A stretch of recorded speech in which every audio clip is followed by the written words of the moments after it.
nothing can stop me. Cause I'm addicted to what you and I realize.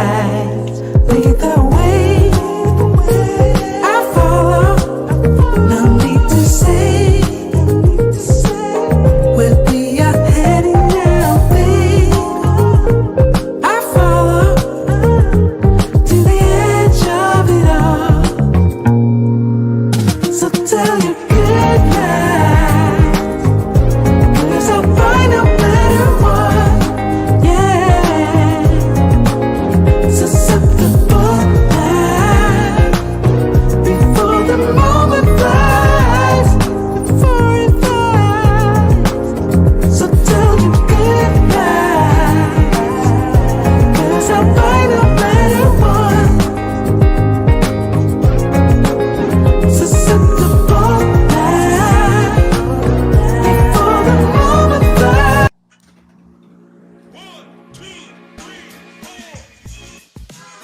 Hey, I'm Murph, and I'm losing it.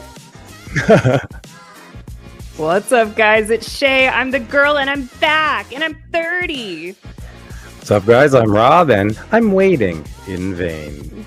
Welcome to the Waiting Table Podcast. I didn't forget. Woohoo, to you do that. Hey, Gosh, we're all You made it. grown up. Yeah, welcome back, Shea. How's it going? Good. Do I look older and so look much at her, all wiser? grown up again and whatnot. She's Mhm. all mature now. Yep, I'm an old lady, and I Yeah. like it. I'm rocking it. hmm I like it. You definitely are rocking it, and we definitely did miss you. Thank you guys for joining us on another episode of the Waiting Table Podcast, where we have roundtable discussions about the hottest topics in weight loss with, of course, the coolest people from the bariatric community. I'm Rob. We got Murph. We got Shea. And, of course, we got you guys. So grab a chair, wind down from your busy day, and take a seat at the table. Murph, we know Shea has gotten older. She's 1 year older. She's in the 30s. But how are you doing? Our little girl's growing up. Right? Oh my god. I'm doing okay with it. I'm doing okay. I'm doing okay with everything. I'm doing good. I'm doing really good. Non-scale victory. Happy half hour was a lot of fun. You missed it. Oh my god. We had Steph, Bariatric Warrior, on briefly. Oh Right no. towards the end. We tried getting a couple other ladies up, but it wasn't working. Steph figured out, I don't know, she's a pro, or we just, I don't know, it just didn't work for us. I tried. But yeah, you missed it, but I'm excited to be here, and we're excited to have Shea back, is what we're supposed to say. That's right. Yeah, It was I- written in your cue cards. Yeah, we messaged each other. We're like, hey, we should say that. Be nice for once. Yeah.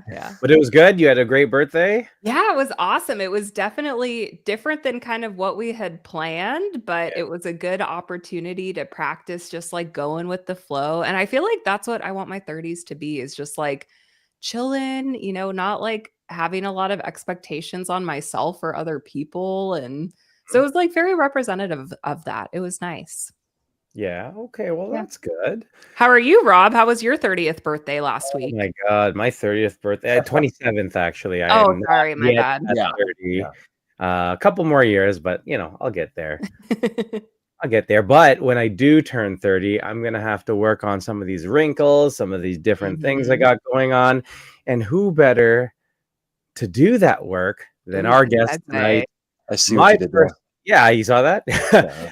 We are very, very pleased to have on the show again my personal plastic surgeon, also a JBY award-winning plastic surgeon, Mhm. all around amazing guy. And I know I said this a couple times on some of the reels, but Dr. Chivers is an absolutely amazing person.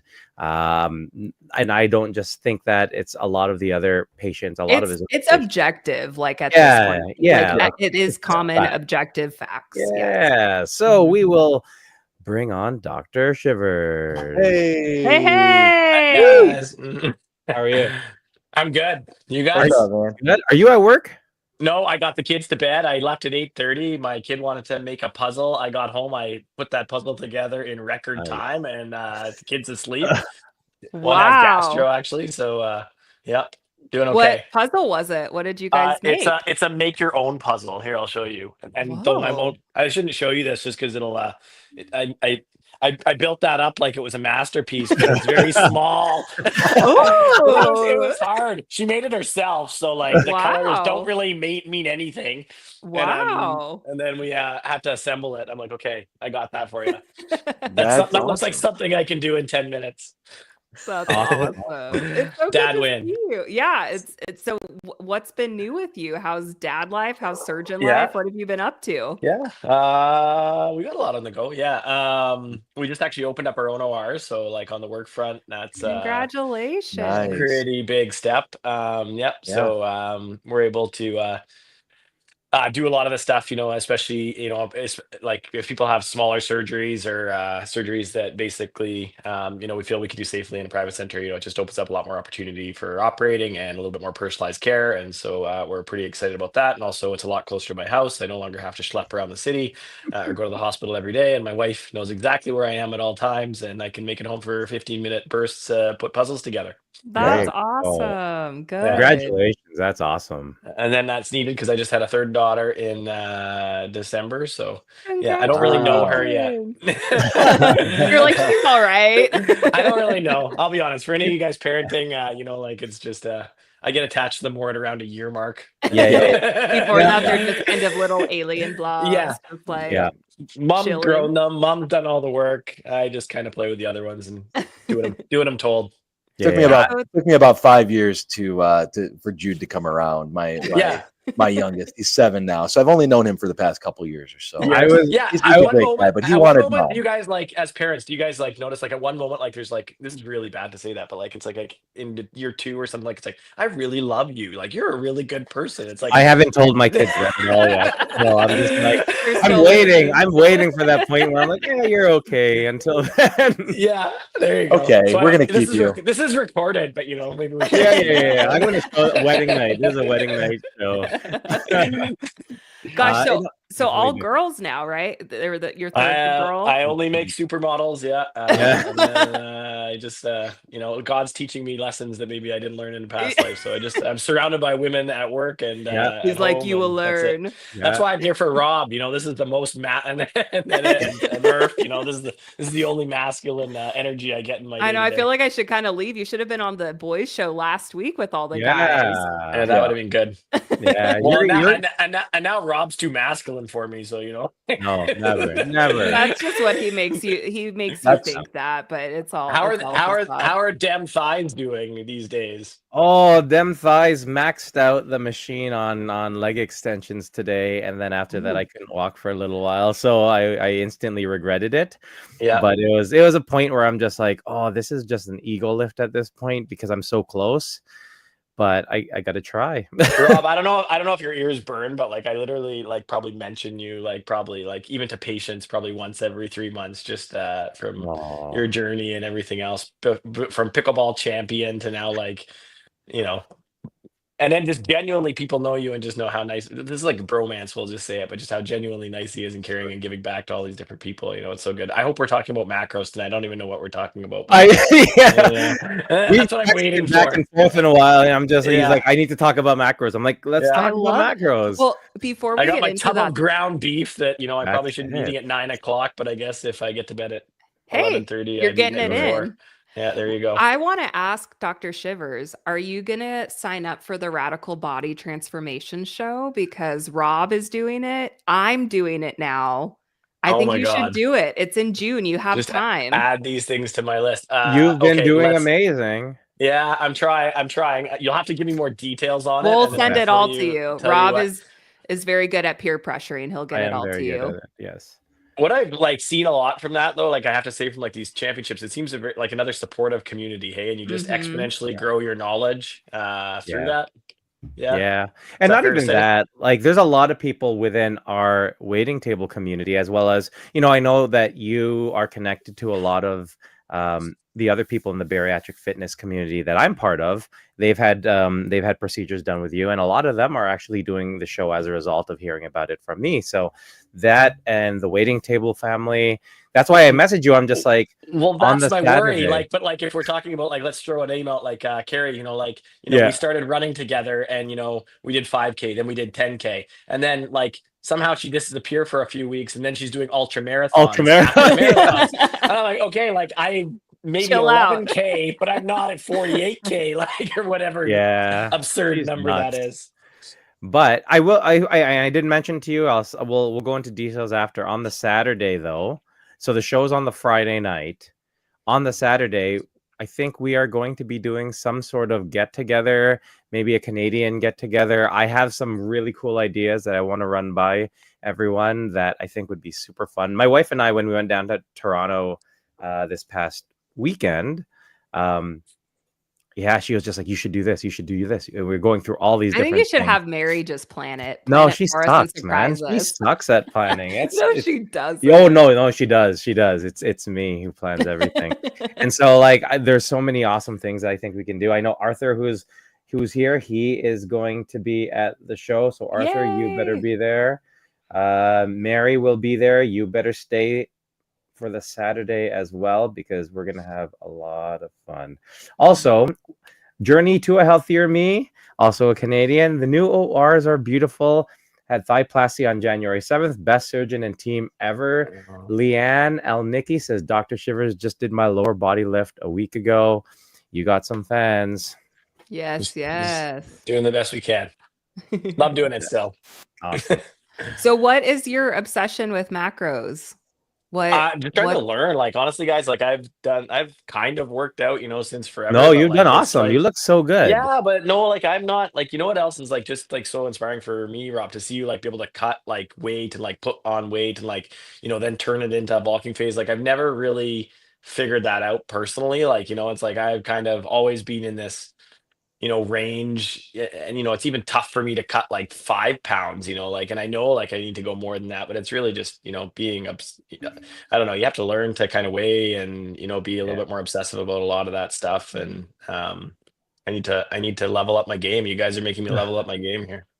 I think it's encouraging though to hear that, because I think Yeah. it's easy for us as bariatric patients to get discouraged, like, gosh, why Mhm. is this so hard to do? But it's like, and I mean this in like a very positive way, if you as a surgeon are saying like, hey, I'm still learning on how to do that for myself, like it is something that is not common knowledge. Many Sure. of us are not taught how to do this in school by our parents. And so Yeah. I think it's just encouraging to hear that in a way of like, yeah, this is something that we're all needing to learn how to do. And it's like learning a whole new language and how to apply it to your own body. And it takes time. And so I love that you're getting fired up about it. One of the reasons, actually, one of my biggest motivators is your motivators change. I know you're 30 now, Shay. I'm sorry for. I'm so old now. Wow. I know. Yeah. I know. Wow. I look at the charts now, and I'm just like I'm older than everybody. But then as some of that changes as terms of not needing to be the biggest guy or whatever else, like it's just like a lot of that macros is just like exactly that. Like I'm like, man, if I could teach my kids this before they're 18, That's it. like Mhm. I still don't know it at slightly over 27. We're all 27, except Shay, who's 30. I'm older But that's a than great everyone now. point, though, because like I know that since I've been way more diligent with my macros and with sort of keeping track of everything, my wife also has been, and not to the same extent. Like, it's interesting because she's very cognizant of what she eats and how healthy she eats, but every once in a while I'll be like, okay, what did you eat today?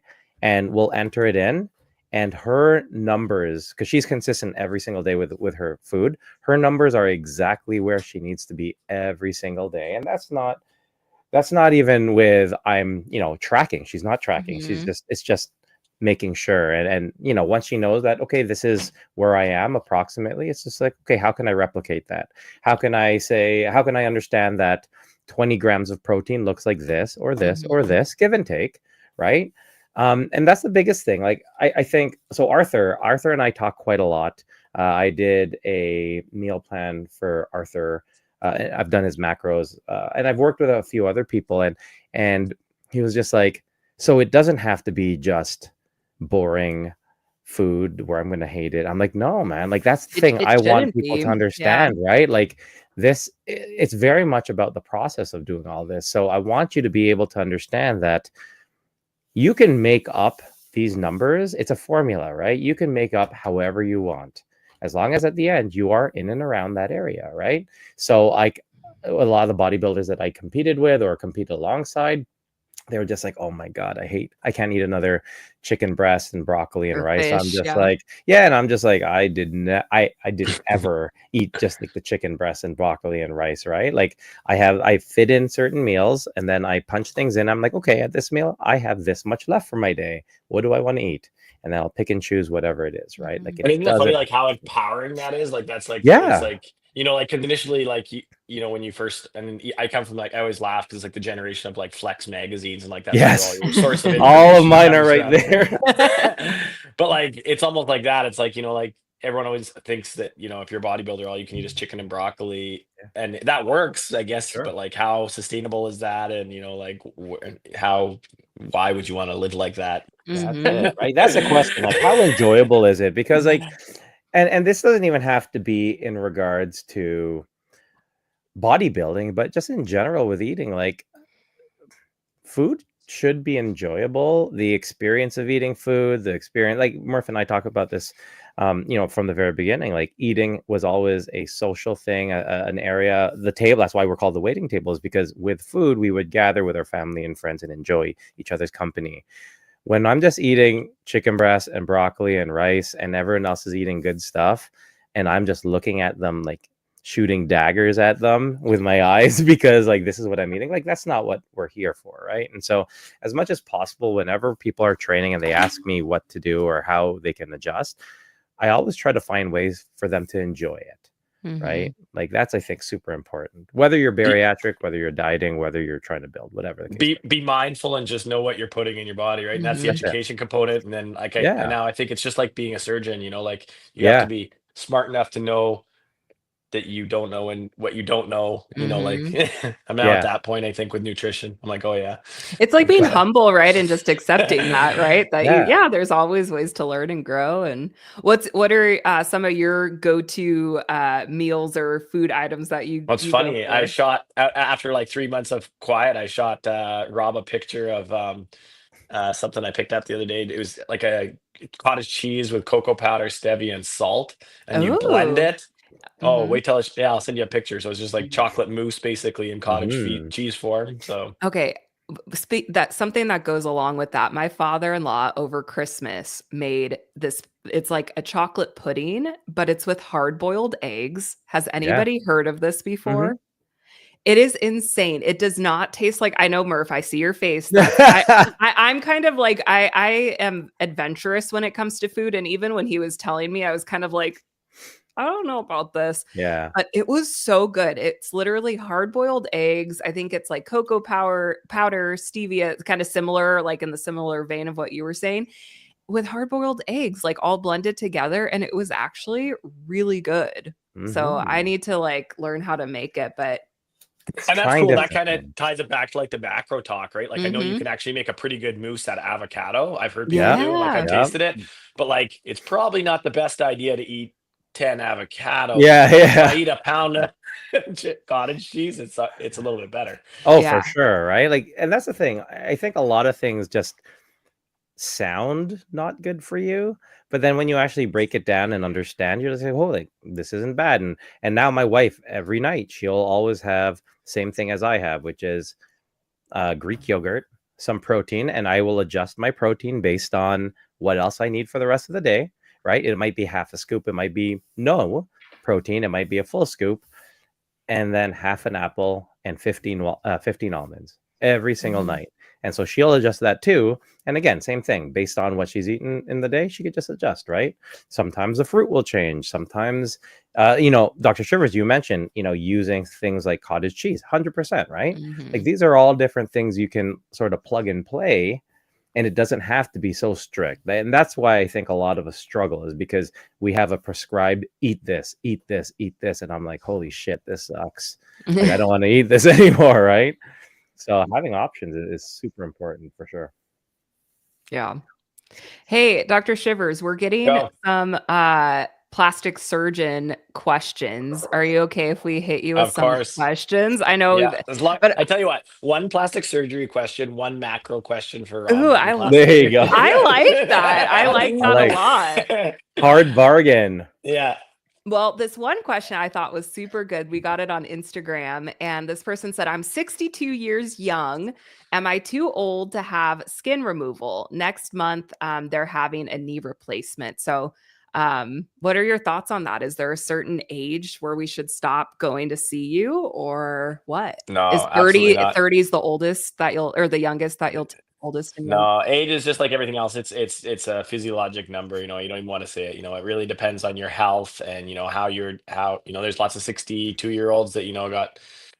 I won't say it. They're just not in the best of positions in life, and going for elective surgery probably isn't the best idea. And there's lots of 80-year-olds that are look like they're 27. So um, it really is how you're doing, and 62 wouldn't be anywhere near the top end of that spectrum. I've operated on people electively, even up to 80, to be honest. And like a lot of women, even with like breast cancer, breast reconstructive surgery and stuff like that, that's something that they want. And if they're doing well, those are choices that people may make individually, but if they're healthy, there's absolutely probably no reason physiologically that you wouldn't operate on them. He's over 60, you're probably just gonna, check some of that stuff a little bit closer, like do ECGs, do a little bit more blood work, go over past medical history and all that kind of stuff a little bit more thoroughly. Maybe get them an anesthetic consult Yeah. if they are have any concerns like that. But skin surgery can be really beneficial at that age, right? Because the next Mhm. step is going into potentially even looking forward in life, like our breast reduction and stuff like that, going into a nursing home.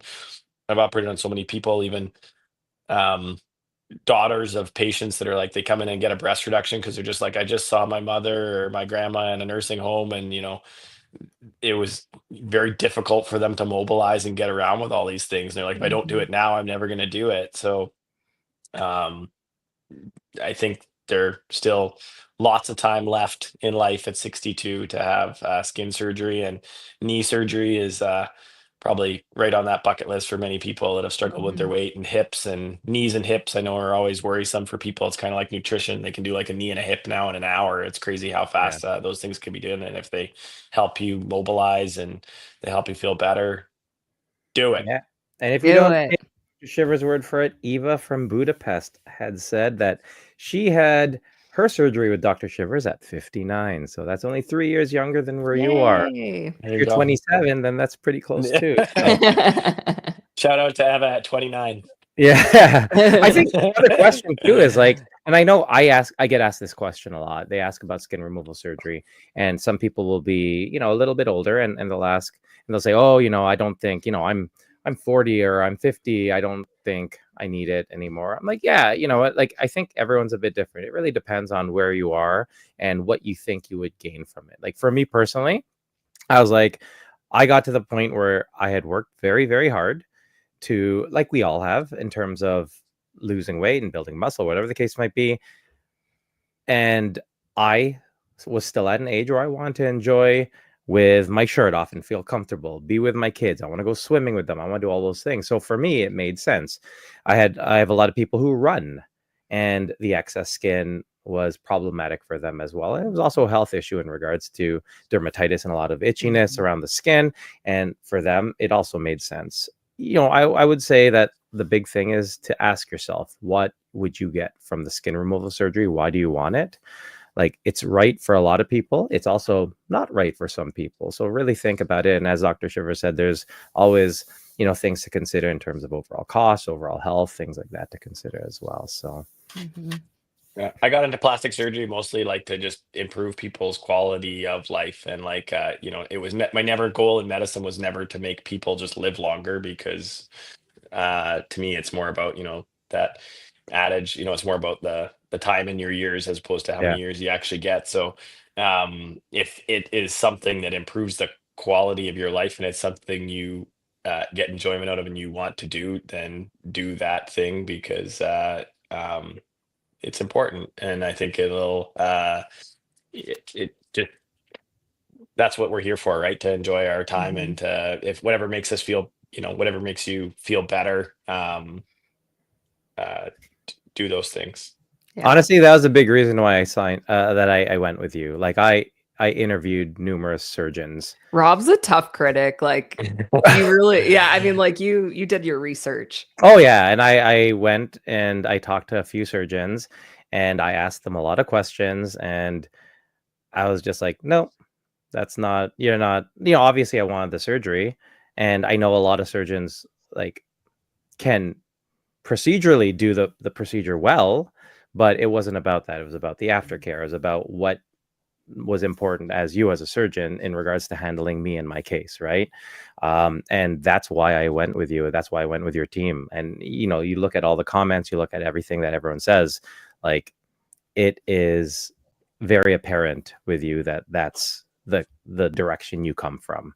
It's all about the patient and their quality of life and what the experience is. So I 100% believe you when you say that, for sure. Yeah, I feel like you've set the bar really high, Dr. Chivers. Like, no, for real. Like, if I don't know if and when the time comes where I finally am getting plastic surgery and having some skin removed, like I'm going to be like, okay, well, my boy Quinton does it like this. How do you? Are you Make me going to be feel on my good about podcast? myself. Are you going to be on my podcast? Because I know what this guy can do. I'll come to the interview with you when you're Okay, interviewing with, yeah. people. Everybody's just I'm going to compare everybody to you. I just need to come to Canada and just Well, get along it. those same lines, I know we've talked. You can't take U.S. patients yet, right? Yeah, that one's always tricky just with the legal stuff. We'll table it. I just got they just asked me to get my medical license in Dubai, so I got it. So Wow. maybe Murphy can come there. Go to Dubai. Mary Hey! Mary in For motion those- says I need to make an appointment with Dr. Shivers for after the show. We will be doing that in Dubai. So Yes. that's where the Canadian Waiting get together table is. to take to goes to Dubai. It's not getting closer, but we'll see. Who knows? Maybe in Yeah. 5 years we'll have something figured out in the States. That would be I don't cool. know. We'll work on it. We'll work on it. Well, Yeah. kind of along those lines, though, since you might not be an option in the near future for us in the US, what are some things that we should look for when interviewing plastic surgeons? What are some like red flags or just some things to kind of consider when people are looking for other plastic surgeons if they can't go to you? I think there's probably a bunch of factors. You probably want to start off with who is doing what procedures are you interested in, who does those procedures, right? You need to have a groundwork that they're capable in that procedure. So I don't know what you want to use as your tool for that. 1,000 hours. Multiple sort of before and afters, galleries, that kind of stuff is your kind of baseline for their procedural work, and then you want to know.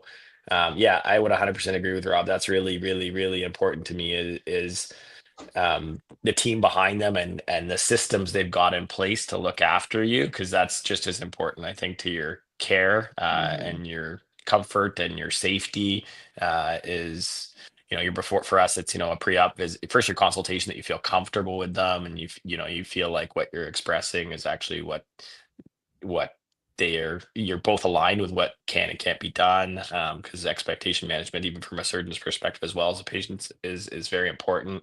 For me, it's always been important to still work in the hospital as well as the private centers, just to know that I can always have the patient's best interest at heart, and safety being the best interest.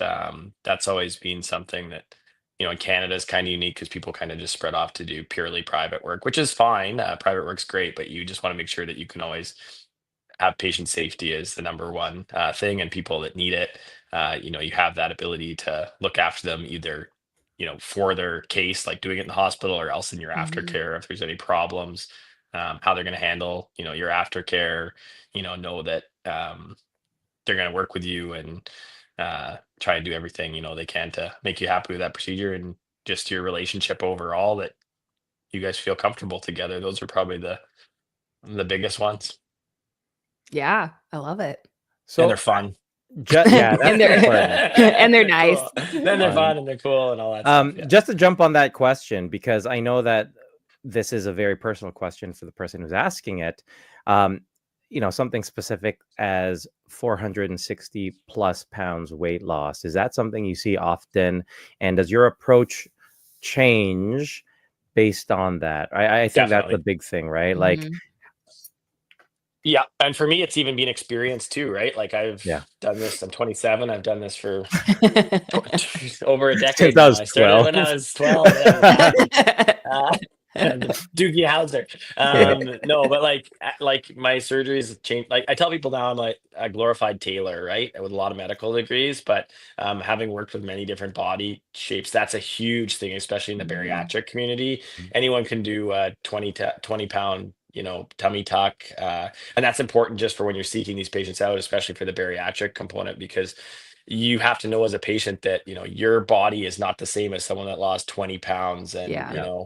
had tiny tummy tuck, and you're looking at this perfect scar placement underneath a body that hasn't undergone near as much transformation as someone that's lost even 60 pounds, 90 pounds, Mhm. 100 Yeah. pounds. If you lost 450 pounds, I'm a tailor. First of all, I want to know that someone's body weight is stable. That's the first question I ask. It's not Mhm. necessarily weight. As soon as their BMI is healthy and they're healthy, then I operate on people that are sometimes 200 pounds, but they've come from 500, 600 pounds, right? So it's not that 200 pounds is my barrier. It's that, are you stable? Is this the weight you want to Yeah. live the rest of your life? Look, I already know she's upstairs. Man and wife, man and what? Never mind. I want to know that that's where that's it. They plateaued, and that's what that they're comfortable at. That's totally fine. Then we're just tailoring, their skin, their jacket to that body, right? And then that's how they want to, then we just, that's probably going to be bring them the most enjoyment. There's not going to be much shift, but if they lose another 50 pounds at that weight, they're going to have more loose skin. So Yeah. you just want to know that they're stable, and only they know the answer to that. And then if they're stable, and they've lost 450 pounds, then you're probably looking at multiple procedures. That's the biggest thing. Like Yeah. once someone's lost like over like 150, 100, even 100 pounds, even 150 pounds, it really depends on skin recoil. Younger people, the skin can actually recoil a lot more than when people lose the weight, unfortunately, a little bit older, because the collagen fibers are all broken, and you don't get quite as much uh, uh, elasticity and recoil in the skin otherwise. So then, instead of just doing a tummy tuck, you might be looking at circumferential abdominoplasty. You probably are at 450 pounds. I can just guarantee it. Fleur-de-lis procedures where you're going up the midline, reverse abdominoplasties, bra roll lifts, all these different procedures. And it's that expectation. And then for me, I get that it's cost and it's time and it's all these things. So what I like to do usually with those patients, number one, we have the ability to do it in the hospital, so we can combine multiple procedures all at once for them recovery wise, and to safety wise, because blood loss and close monitoring. This isn't something you'd ever do in a private center where you're just like taking off 20 pounds of skin for me and sending them home unmonitored. That's not a great idea, which is, I see these things and I'm just like, oh my God. Um, and that's another thing for like travel. Like I know Mhm. Yeah. travel plastic surgery is the big topic now. So like your topic of like, how do I pick a surgeon? Sometimes I'd actually even recommend someone local. Like people even ask to have procedures with me all across Canada now, and I'm fine doing it, but I just want a little bit of a commitment for some of the procedures that they're going to stick around in the city Mhm. for like a week. So at least I can feel comfortable that they're, going to go home safe, and no issues that. Um, Yeah, 450 pounds. Congratulations, number one. But that's awesome. But then just knowing, what you want to do, and then I try and guide people towards. I half listen to my kid crying upstairs as well. It's okay to listen to me. Aw. The dad Yeah, senses. exactly. Beep, beep, beep, beep, beep. Just That like that. they're that we pick the procedures that are also going to give them the most bang for the buck right away. Like obviously everyone gets to pick, and it has to be a discussion, because some people come in and I'm like staring at their tummy and it's like, hanging it down to their knees. And I'm like, hey, we got to get this off. And then they're like, no, it's these giant bat wings, Mhm. that bother me the most. Okay, well then let's do that first, right? Whatever they want to do to agree to come up with a plan, but then let's come up with a plan that makes what you want to do most and what I think will make the most difference. Mhm. And then down the road, we can attack like some of these things that are maybe nice but not as important, or I'll always try and guide people that way too. Mhm. We promised to let you ask a macro question, but you did mention something, so it just flows So well. And Rob so just doesn't care. yeah. No, you mentioned stable weight, and so there is a question specifically asking how long at a stable weight do you recommend before booking consults? I mean, textbooks would say 6 months at Yeah, a stable weight, but I mean, it depends, kind of, I would say as well too, because if yeah, someone has bariatric surgery, they might lose like 100. Some people lose 100 pounds right away, right? Some people it comes yeah, off in 2 years. Some people it comes off 80 pounds, but then they regain, unfortunately. So Mhm. um, you can also kind of tell too. Like I hate to say it, like if someone was like 250 pounds and they lose 100 pounds and they're 140 pounds, they're probably not going to go. It doesn't make a difference if they go to 100 and, you know, 20, 30 pounds, it's probably fine to operate at that point. yeah, I always tell people if they're a point where they're at like 5, 10 pounds, that's Christmas, that's a cruise. yeah, But something 20 pounds, 30 pounds, if they're at like this, you know, 200 range and they just lost that weight, it's like, okay, maybe we want to wait a little bit, if it's like 220, just to see if you're going to go further. And if you don't, Mhm. okay. But if you progress through that, that's the range where I'm asking them, right? And we're trying to come up with a plan yeah, together and then if they're stuck still after 6 months, a year, okay, you did everything you could do and yeah. you want to have surgery, it's time to have surgery. I think people just need to also be realistic too, because like I know when I went to see you, Dr. Shivers, it wasn't very far post-op for me. I think it was about a year. And at that point, like with where I was in life and everything I thought I was going to be doing, I was like, no, this is where I'm going to be, right? Like this is a good spot. This is where I plan to be.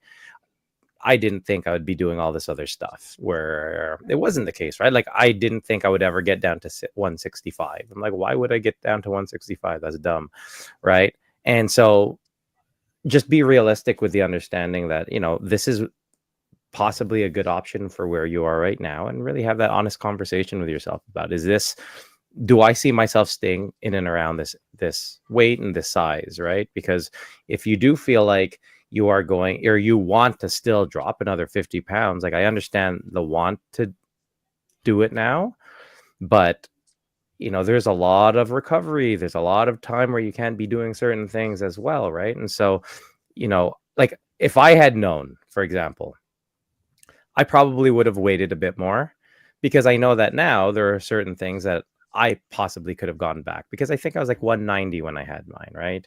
Mhm. Um, do does anyone else other than me notice it?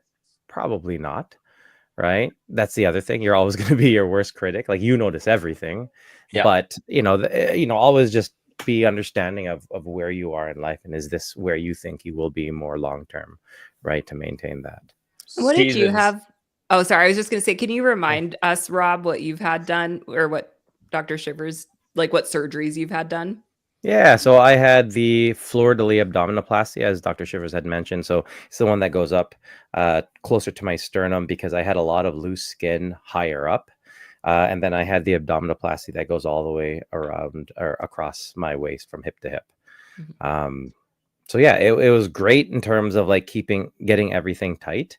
But I also learned later on, as I started getting smaller, that I also store a lot of my fat in my like lower back area, which that's not necessarily, it wasn't really affected to the extent that I thought, or I was hoping, um, with the surgery that I got, right? So like ideally, if I wanted to, I probably would go back and do like a 360. Thank you. So this is funny. This is even surgically about like this is surgically and like after 10 years and stuff like that. I was waiting for you to say it, and it was funny. I was waiting for a comment, and Rob's not always the best example too, because there's a bunch of thoughts just going through my head thinking about that. It's like number Lay one, it thick. Lay it thick on men Rob. no men and women are different than each other during weight loss too, especially people like Rob, because like unfortunately a woman, as they go to the gym more often than not, not all women, some women bulk up a lot, but most women actually continue to get smaller, and so the skin Sure. excess gets worse. Men can tend to hypertrophy a little bit more, and so like especially a chest, you can fill out your chest more, you can fill out your arms more, you can fill out your thigh more, just out of the nature of testosterone, and building muscle happens a little bit more readily in men than women. um, Men tend to need more 360s than women Yeah. because like a natural shape for a woman can be a pear shape, which is very attractive, to have curves. Whereas a man typically doesn't want love handles. Rob's not really near as bad as anyone else of my male patients now that I've had. Like I've had lots of male patients, but if people aren't going to the gym a lot, then they carry. If you just do a 360 on a man, they oftentimes have a lot of that, a pear shape, which is definitely not a look most guys are going for, or love handles, because we oftentimes carry more weight in our abdomen or flanks, and women carry it more in their thighs and buttocks. So there's that aspects too. Just planning surgeries, and a lot of this kind of come through a little bit of experience in like operating on people, but then little nuances like that. For sure. For sure. All right. Hit me. Let's go. Macro question. On my ground beef, I still haven't eaten it. No, I mean, I think for me, it's just that realization of like, even when you were talking about counting almonds, right? Like, and it's just, I think it's just do it, like so much in life, just do it before you start being worried about it. And, you know, you got to start somewhere, and like weighing food I think is just I was something going to that ask you, have you been doing that, oh Wayne? fuck, excuse me. I just like I don't know what my resistance is, because it's not hard to weigh food. No, it's But it's a hard to get mental in. thing, Yes. though, in the habit of it. Like Yeah. because I've done seasons in and out of weighing food and not. And for me, it's been helpful to have breaks, and that's been good. But now that I'm preparing for the competition in June, I've gotten back into weighing over the last several months. But I would say it probably takes about 3 months to not mentally have Sure. it just kind of suck. Like it does kind of suck to just Yeah. do it. But now I was thinking about that the other day. It's like muscle memory now, where I Yeah. just don't even really think about it a lot of times. But it's just like anything, it takes time and just doing it enough. And then it's like, oh, it's not that big of a deal, but it can feel like it. Oh, I mean, for I think I'm sure. finally just entering this area now of like understanding, okay, like what is your protein, fat, carb stage? How does that look? What's actually in it? Because I Mhm. was never even at that. You start off and you're just like, okay, calories, Yeah. phase, right? Like, and like Yeah. eating healthy, but like, I don't know. They always say you can't overeat protein and like you will just be satiated. I'm not that person. I can eat No. 6 hamburger patties and Be ready for more. like, where did that go? Yeah. Being mindful of eating, but I still need Yeah. help with and I'm gonna hit Rob up after this for sure, like on Yep. maybe it's another podcast, but just on probably like laying out that nutrition. I pay a nutritionist even, but then just I don't know, it's like the motivation kicking All the right. ass Here we portion of go. it. On Crash air. course. You know what? On air. I'm gonna give one thing just separate, is that we just started our social media kind of. I had no social media before. I don't know if you guys know that, but it was terrible. But everyone's starting to bring me cookies. I brought these Oh, home for my shit. kids. But yeah, Crumble. love you. Thank you so much for being thoughtful. Try Give not. it to the nurses. Yeah, I brought home 3 to my. No, that was the 2 boxes. I got Craig's cookies today and Crumble, and Ooh, everyone's like, Craig's they brought cookies. you I had that this cookies. weekend. Yeah, my wife is just like, do you know how many calories are in one of those? I'm like, don't tell me. Yeah, I don't care. I'm like, exactly. yeah, Ignorance for is now. bliss. Okay, So- so Dr. Shivers, now that everyone on air here can see you and hear you, I'm not going to ask you to do the radical body transformation competition. However, I don't even know what it is, but you're going to tell me. no, I won't. I'll tell you maybe later. However, because I expect you, I want you there on the Friday to at least watch all these people, including a lot of your patients, and I want you there on the Saturday, which is sort of our get together. I am going to send you. We're going to talk. I want all your data, all your information, your weight, age. I know 27, all that stuff.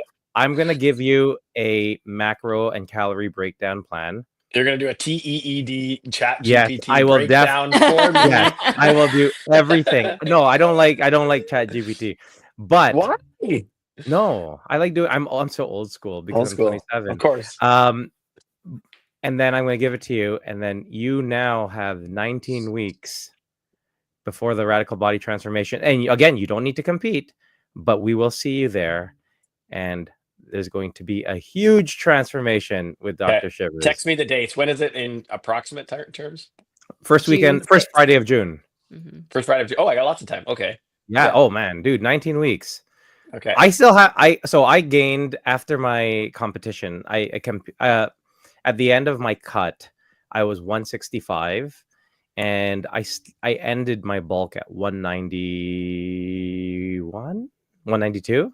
So yeah, I have a lot to cut too. So don't Are worry. you guys all getting your 10,000 steps in a day? I am I'm currently working at on it. 18,000. Not quite there yet. Oh my goodness. Yeah, That's yeah, yeah. Murph Day. I got That's a I Murph got Day. a walking pad I've been trying to use more while I'm like watching TV. I'm trying to read on it, but I don't feel quite confident doing that yet. So working my way up. Is that why you keep tripping, Shay? Yeah, no, I know. Yeah, We talked yeah. about that on Happy Hour. No, it was not on my. Actually, one of the times was on my walking pad, but I wasn't reading. I just had a misstep on there, but I recovered. I was good. That's good. That's good. I hit my stand goal of like 18 hours a day, but like I get like Yeah. 3,000 steps, and I'm just like, what do I do? When you're Did I just- operating, you're on the Just do walking the- just pad. do No, the I'm just kidding. sideways, like, just do this thing sideways, right? Like you're just swaying. It's probably a bad idea with a scalpel, but you Yeah, know, maybe. yeah. You just got to take little breaks and go walk around or get a walking pad at your desk while you're like, do you do your notes by annotating, like by talking? All right, or... I'll get a walking pad for operating. Okay. Yeah, Okay. perfect. Super He's safe. just like holding it. He's like, I got this. Yeah. Dude, 19 weeks. Okay, I know that there's a lot of people in our community who are already calling you like Dr. Dreamy. Well, But- actually, I was going to ask you, are you a Grey's Anatomy person, Dr. I've never Chivers? seen any of it. No, I barely watch TV. Like this is the reason like I'm in medicine. It's all serendipitous. Like I don't no idea, but I basically Well, I I'll only have- had 3 channels growing up, so that's the only reason I got into med school. Because if I had cable, I would have. Well, I'll ask our friends before you say what you were going to say, Rob. Yeah. Do you guys think that Dr. Shivers is Dr. McDreamy or Dr. McSteamy? We'll have our audience vote on that, and then you can look it up after and see who people vote you as. I'll share, but Yeah. we'll see what people say. Sorry, go ahead, Rob. No, it's just in 19 weeks. That's gonna be fully true, man. 19 weeks. You're gonna transform a ton in 19 weeks. So All you right, have a really good I'm day. submitting photos. Is this how this Yep. works? What happens? If you want Oh, to, it's up to you. at least for It's up you. to you. Yeah. Well, you send me pictures anyways. Yeah.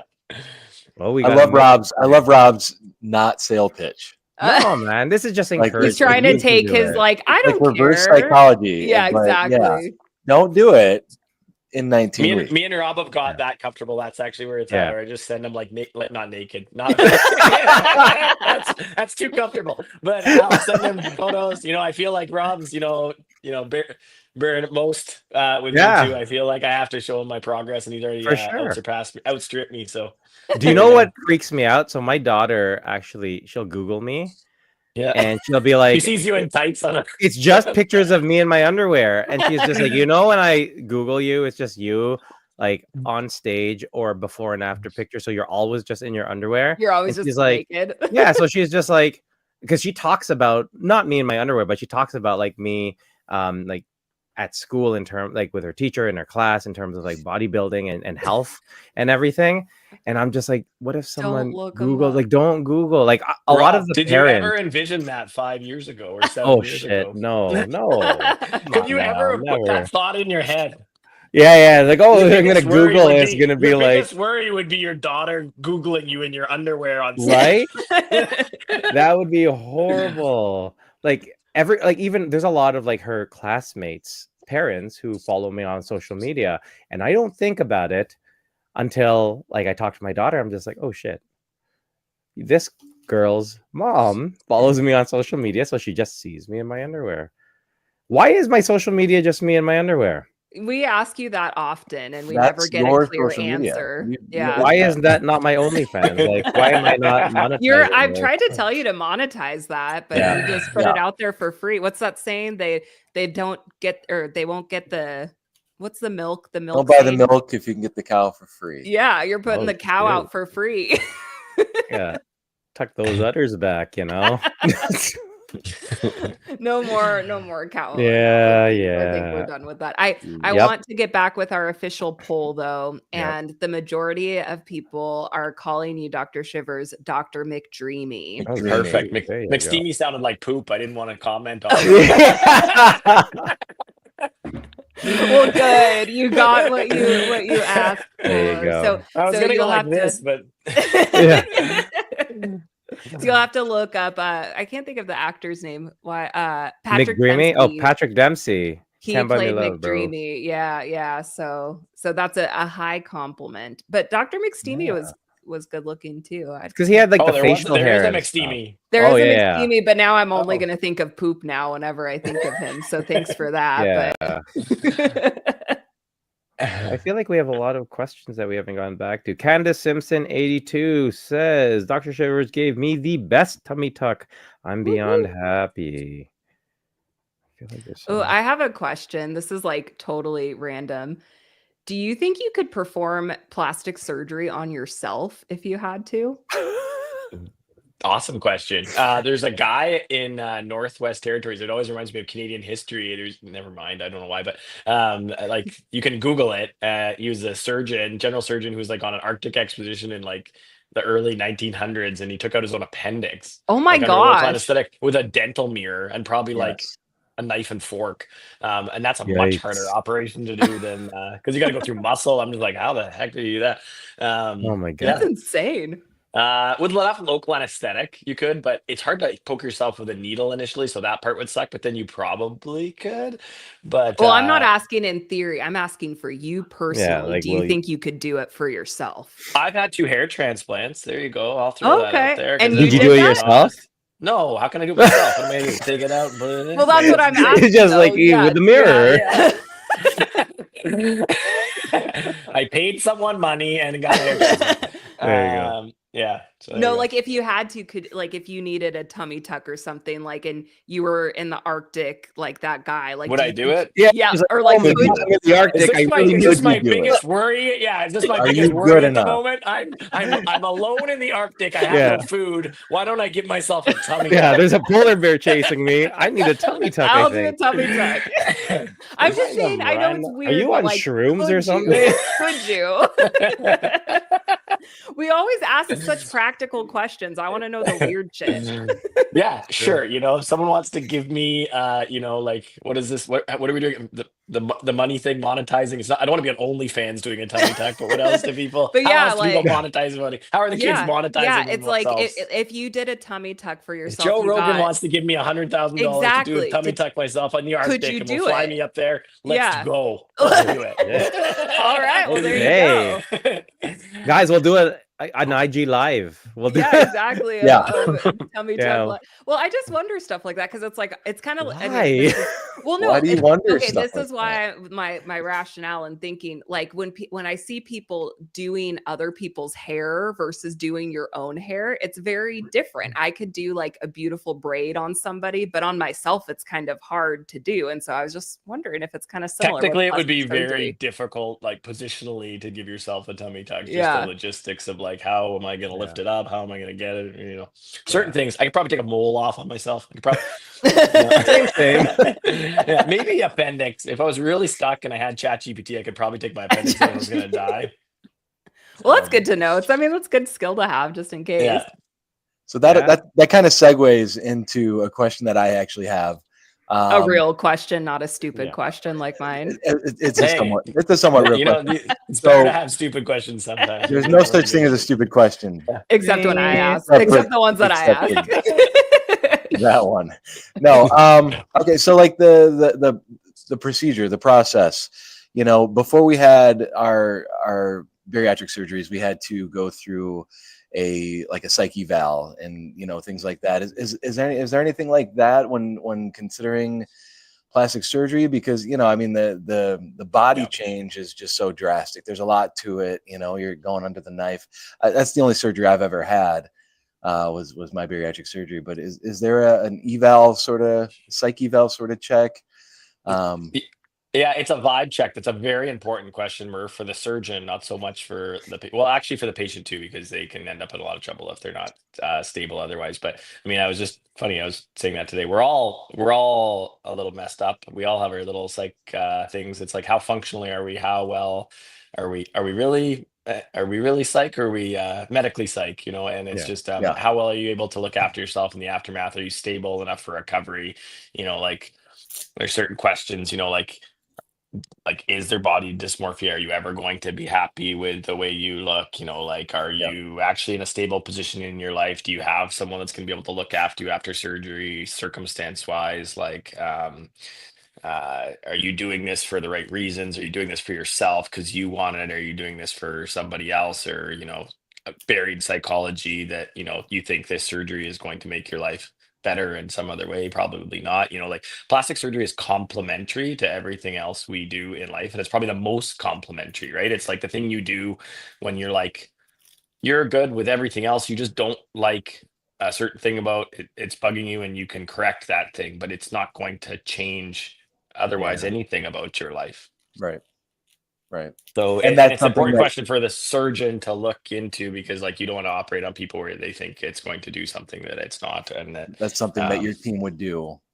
And it's most teams should do that if I were looking into. Yeah, no, like that's another one where it's like that's probably your vibe check with your surgeon, right? Because like if you're going to a I don't want that, right? Like I want my patients to be happy. I want to do the best job I can, and for things to turn out well. But if someone's only looking for um, a paycheck in Turkey, and you're meeting a sales consultant, you're not even meeting the surgeon, Yeah. that's probably a red flag right off the bat. Mhm. They're Sure. just selling you something, right? Sure. That's another thing. I always see my own patients, like, and if I'm not sure, I want to see them again before I even operate on them, right? I want to Yep. see them a couple times, couple checkpoints. Like, I'm never gonna delegate surgery just to a consultant to see them and decide on my behalf, because half of the consultation isn't actually for me looking. I mean, a large part of it is, especially if they're a technically challenging case. But if they're not a technically challenging case, basically the whole purpose of us meeting is for them to get comfortable with me, and for me to get comfortable for them. Because sometimes they even get that, patients are asking me like, oh, I'm here interviewing surgeons. I'm like, great, I'm interviewing patients. Good. Yeah. You It know, should be like, that. Canadians, like that's a big part, because there were a lot of surgeons, a lot of big name surgeons. Like if you're ever part of any of the plastic surgery groups, like on Facebook, for example, there's a lot of surgeons who don't necessarily meet you on your first consult. And for me, that was right away. I'm like, nope. I'm like, no, I'm here to talk to the surgeon and understand if we work well together, right? Like that's a really, really important thing. I mean, to the point, and just even to add to that, that's another reason I actually don't charge for Yeah. consultations, which might be weird for a lot of people, and I keep on getting pushback from that from my colleagues otherwise. But sometimes, but it's just like, yeah, the downside of it is you're not protecting your time, because sometimes people no show or whatever else, and that's Yeah. kind of shitty because you can't plan your day. But sometimes I run late, and then I don't feel bad about being late as bad. Not usually excessively late, but I'm doing the best I can for everybody. So I'm not taking a side trip to Starbucks in the day or whatever. Well, sometimes I am, but okay. But anyway, but like the other reason I don't charge for consultations is if things aren't right, for you, no, there's no love lost gain for anyone, right? Like if I don't Mhm. feel like I could do the right operation for you, or there's any reasons medically that you can't have a surgery or anything, it's an opportunity for us to just get to know each other, and see if this is the right fit. Yeah. This is a good question too. I'm curious on your answer with that. With what would you consider a technically challenging case besides doing a tummy tuck on yourself? I was gonna say it's like doing your own abdominoplasty. Massive weight loss, like 450 pounds. That's probably the most technically Mhm. challenging case you can ask for. Mhm. And that's not a procedure that you want to go with someone first time out.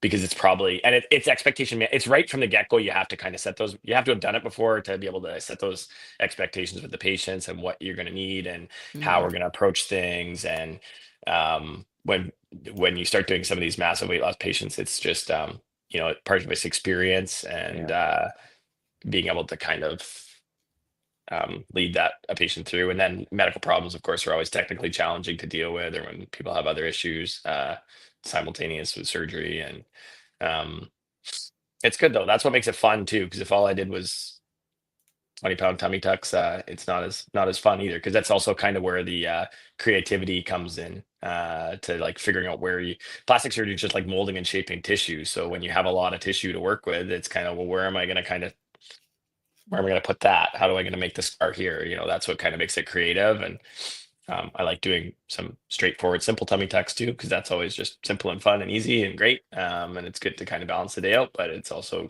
nice to be challenged a little bit too, especially if What it do makes a you big difference in someone's life. go ahead, Murph? Actually, sorry. I was just curious. How many like tummy tucks would you say you do on average, like a weekly or daily, or is this something you do like multiple times? Oh, Like my you tummy go into tucks. one, Yeah, like one after the at other? least half a dozen a week, like kind of thing. Okay, interesting. Yeah. That's cool. Damn. Yeah. I get my question would be, what do you find is, going back to that psych question or the mindset or mentality question, what do you find is the biggest challenge, I guess mentally, that a lot of your patients might go through, whether it's pre-op or post-op? Because I as part of these boards, I do see a lot of people who do see it as sort of like that quick fix of like, I need to do this. I feel like this is the last thing I need to do, or this is going to get me to where I want to go. And it's just sort of like, okay, but there's a lot of other things you can do. This isn't sort of like the saving grace of what you want to get. And then they have the surgery and then they're unhappy, right? Because as you had mentioned, nothing has changed, right? Like whether they get something, so because they couldn't lose all the fat, then they get the surgery to take out some of the skin and some fat, and then they gain it back. Nothing has changed. So what do you think is the biggest sort of mindset challenge that you've seen with some of your patients, both pre and post-op?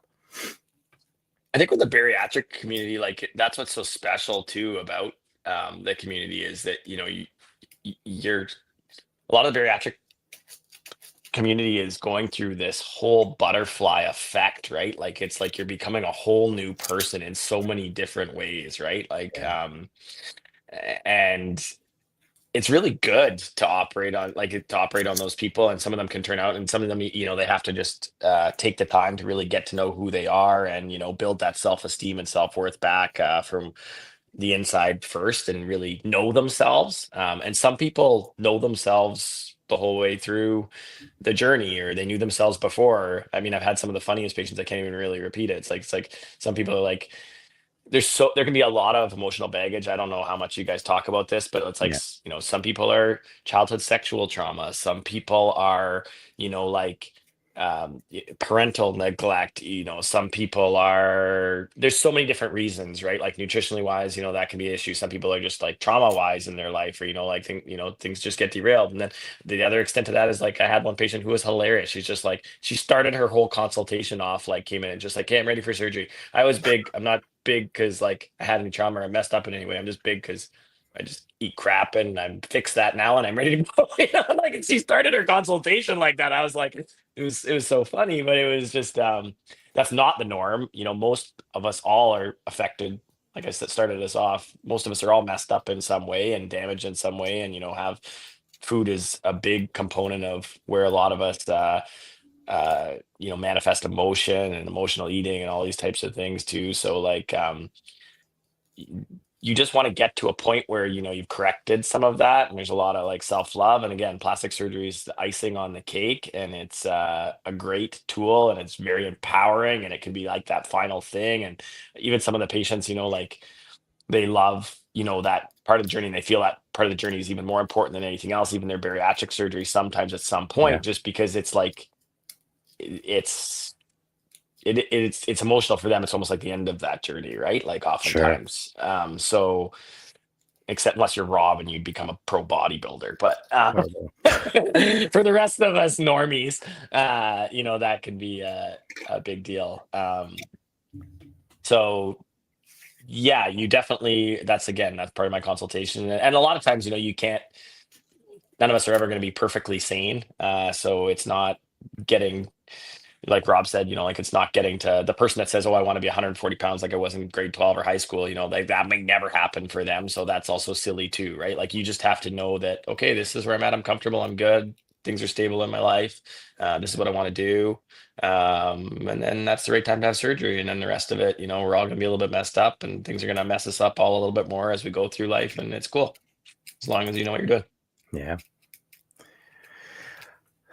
I'm torn, to be 100% honest, because It is 10:08, and I want to respect your time and everyone else's, but people keep asking questions. Oh, I'm good You if you guys are whatever you want. you have this is honestly, and I fully My agree. kid This stopped crying, by the way, guys. So it's There okay. you go. Someone attended to that child. Someone I'm not did. sure who. That's okay. We're used to having Yeah. Murph cry on Yeah, here too, yeah. so it's the baby's in the same boat.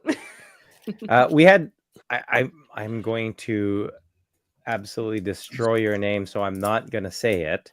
Pop Lip, yep, says, "Wow, he gets us," and I think that is an amazing compliment because Yeah. you know you're looking at the demographic that your patients, Yeah. and there's a reason why a lot of people in the bariatric community are so connected to you and see so much in you. There's a reason you won the award last year, right? Because it like you get us, right? You get that where we come from. I'm learning from you. I need this. I'm eating ground beef, damn it. I don't know. Couple questions. One more question. One more question. There's one more question that Right. that Heather's asking. Have you ever had to turn down a case? Oh yeah, definitely. Yeah. Yeah. It's for all those reasons like we just talked about. Yeah. Yeah. And it's not out of spite. It's not out of malicious. That's actually the hard part. It's telling the worst patient to turn down is the person that, you know, they are like, here's my money, you're going to operate on me. And it's like, I can't, you know, like, and then it's like, why, what's wrong? You know, it's just like, it's just, I will, you know, it's just, it's not never, it's just not now. And it's just, for various reasons. Sometimes it's like weight loss hasn't occurred. Bariatric's pretty good with that. Like actually, a lot of people, most people have to turn down are people that just haven't really lost the weight first. You know, like that's a big portion of patients. You know, and then they expect something that they just can't technically do. Right? Like it's like, but and then psych issues. You know, you just have to sort that stuff out. That'd be tough. Those would be That's tough a hard conversations to have. Those ones yeah. can be tough to back out of the room on too, because it's just you're not going to solve their issues in a 50-minute consultation, and sometimes it's just like whoa. Yeah. But you know, and you try your best to do it, and sometimes that, you know, you do operate on someone and it just breaks through even regardless, and you don't even know, and then you kind of deal with it as you go. You don't catch everything. But then you even try and get them support and whatever they need that way, you know, like that's a good thing to be connected with a lot of the doctors in Canada and just try and find them. Yeah. The support they need. Yeah. I would love to ask the last question if that's all right with you guys, unless you guys have other things. No, I'm It is January still. It is 2025. On a personal note, I would love to hear what are your goals for this year? Doesn't have to be like a New Year's resolution, but what are your goals for this year, whether professionally, whether it's socially, whether it's physically? What do you want to do? What does Dr. Shivers want to do? Because you've answered a lot of our questions. This is the hardest question there. I did the hardest. I'll throw things out. I wasn't even like prepared for this at all. I mean, obviously the surgical center is a big thing for me this year. That's We want to get that. It's going pretty well. We've done 22 operating days out of there now, so it's just further optimizing it and bringing everything we can to that team and patient care, and it's just getting better and better. And then you know, as kind of our practices have grown, my wife does all the Botox and derm and all that stuff. It's just allowed us to add more staff and allow more people there to just make the whole process and experience as good as possible for patients. So patient care is always number one. And I think, you know, you do that well, everything grows, and it's kind of applied that way. So that's what we're doing on the professional perspective. You know, I've been fighting this 190 pounds, 191, Rob, for 2 years now. Maybe there's been some body composition changes, but I'd really like to drop down that. I don't know why, even because I'm not 27 and it doesn't matter. It's just like I just want to know that I can do it at some point. So I need you to guide me on that. And just general health. Probably it's more just general health and fitness and being able to pass that knowledge on to my kids and just be healthier. Want to get my VO2 max up. You can tell me about all that, you know, like improved guess that means more zone 2 cardio, all that stuff. Probably have some more fun at some point in life, but there'll be seasons for that. And I actually do really just love working, so it's really hard to always pull me away from that. But travel around the kids. I got the 3 kids now, so be as good a dad as I can. Huge. That's awesome.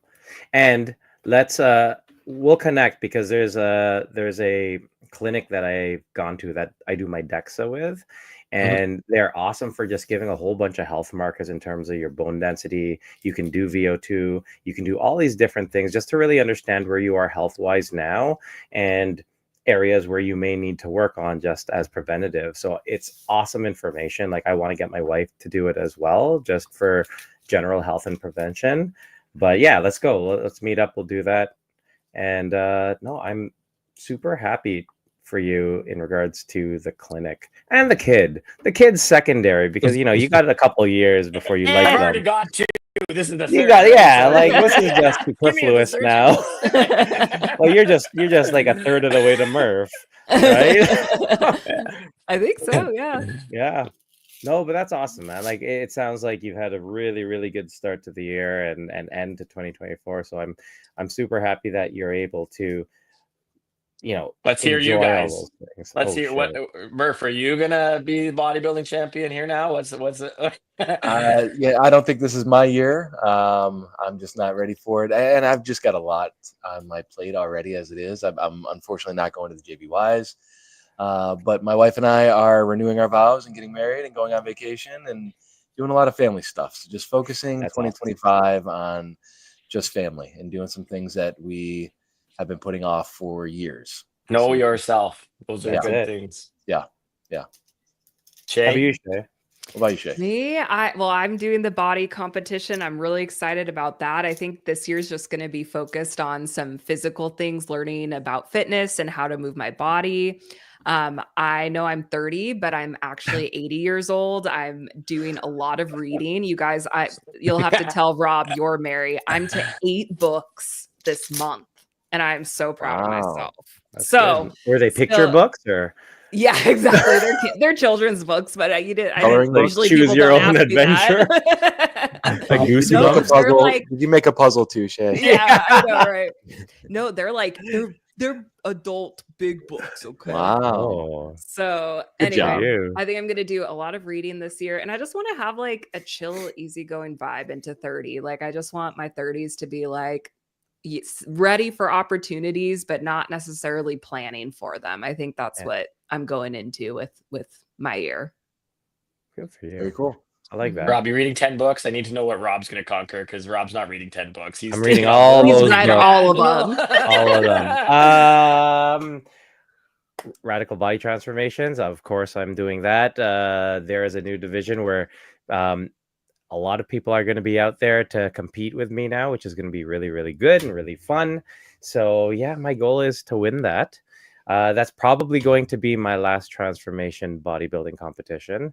And especially after my last bulk phase, I'm considering from June all the way to the following June doing a lean bulk. So bulking straight for a whole year. It's also scary as a bariatric patient. Mhm. It's also going to be a lot more discipline. Like people think that cutting is all about discipline. Bulking is about discipline, right? Because it's easy when you're eating like that to be like, all right, I'm just gonna enjoy and just do like that's what winter or Christmas was, right? Yeah. So it's really about being disciplined. Yes, I'm eating more, but within reason, right? Mhm. So yeah, I'm thinking about doing that. I would like to put on some more muscle to see if I can compete in the masters division because I'm over 40. Yes. I qualify It's for young. masters. Yeah. So yeah, we'll see. Other than that, like I agree with Shay. Like I don't want to. I want to be able to create better boundaries for myself in regards to my time and my effort, and to not really spread myself too thin. There's a lot of things that I'm part of, and I need to make sure that I stick to what my priorities are. Right. There's a lot of things that are important to me that I need to make sure that I stick to, and not just do whatever else people need me. As much as I want to help, I can't. Right. Mhm. Like there are things that are important to me that I need to make sure I stick to. So Yeah. that's my goals. It's good. Yeah. So hopefully goals, we'll guys. stick to that. We're getting old. Did you say we're getting old? Oh, look. I said good goals. Oh, hey, we're getting old, guys. I gotta hold my hand. We're- You guys we're all have getting old, professional guys. setups. I've been holding this camera the whole time as you You're guys. getting is your arm good. workout Studios. in. Yeah, exactly. I have to get better at social media still too, but we're giving it a No, go. you but, got. You're there we doing go. some. You're getting there. You're Yeah. We've getting got there. someone in the clinic. At least they're helping. But yeah, I'm Good. useless. Yeah, I still need help with all No. those things. Audio. I still would video. love. I don't know if. Well, I'm gonna be in Canada Yes, though. come In and visit. June. I would love to Exactly. cut. We should do a YouTube video. I know No, we we will talked should. do about the that. we will do the podcast from the clinic. We said we do. Oh shit! Let's do Yeah. it. That You would be heard it. so Okay, fun. just come a Yeah. week early, Shay, and stay at I my house for know. a I week. know. Well, I know. I probably will. I'll be there. My at least son a is week, just I like, think. oh, yeah, tell Shay and Murph. Yeah, you're included there, Murph. Yeah. They will give up their rooms. I They know. They're said so they'll sweet. sleep in the basement. I'm like, I'm yeah, ready. I'm excited. Yeah, I probably will come for a week because I feel like Yeah, I just want do to it. see a bunch of people, and you yeah. can use me for babysitting. You and Mary could actually go on a date. Wouldn't that be No, cool? I don't like her. I'll take I don't I'll like take some babysitting. Hey, I'll make my rounds. I'll go There we babysitting go. 3 girls. Oh, I'd be in my happy place. I would love to. I'll bring my 7 kids too, Shay. And, Okay, There you perfect. go. I'll just have like a whole watch village everybody. to care after. watch all the kids. All right, we'll just go to Shays and we'll just drop our kids off. Perfect. There you I'm go. excited. There you go. For that week, Shay's is my house, so you're just dropping your Yeah. kids off at my Just house. bring at them. this We'll point. have like a party. It'll be great. Yeah. No, that All sounds right, like guys. a horrible thing. Awesome. Well, Awesome. thank you, Dr. Thank you so Shivers, much. again Thanks, for guys, for joining having us. me. This was amazing. Always fun. And I love the fact that we got to learn again more about you, because it's great that you keep helping all of us with all our questions. But very much so, this show is about our guests, and you continue to show us why you are such an amazing person, why everyone in the bariatric community loves you and appreciates everything you do. So thank you Yeah. so much. See, I'm doing this, but like you're not beside me on my screen. It's Murph, so we're not really. So it just looks like I'm a lobster claw. But yeah, we appreciate you. So thank you so much, Dr. Shivers, for joining us. Thanks, guys. And Thank you. thank you guys for joining us on another episode of the Waiting Table Podcast, where we're serving the weight loss community. 1 pound at a time. There it is. Eat your ground beef, Dr. Shit. Eat your All right, ground I'm getting beef. back into that. I'm gonna finish dinner.